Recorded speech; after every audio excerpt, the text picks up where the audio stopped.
मिलन की पहली रात सुन ले हमर यार, कहिया कर भी रे छौड़ा हाउ वाला प्यार।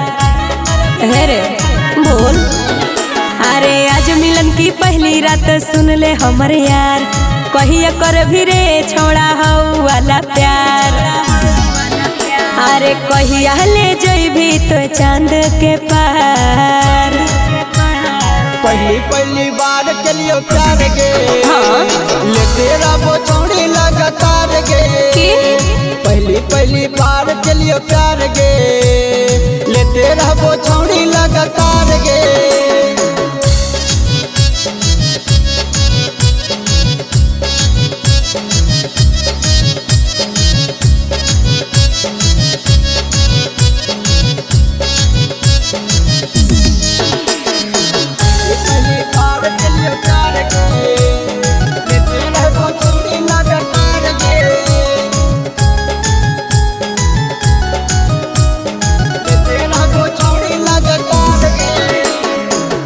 के मौसम में छोड़ी जइबोगे, बिना ले ले छोड़ी नहीं जइबोगे, बिना ले ले छोड़ी नहीं जइबोगे।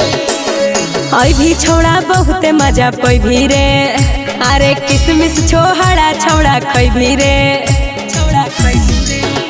अरे कोरा में धके छौड़ा लेना तो मार।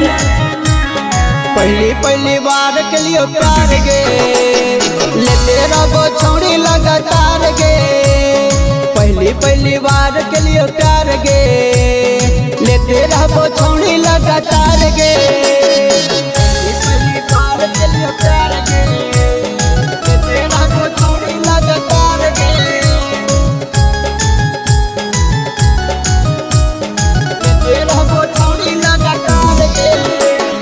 नीरज रोप चंदन साथे अतोगे, नुक के जे तो कोई ना देख पैतोगे।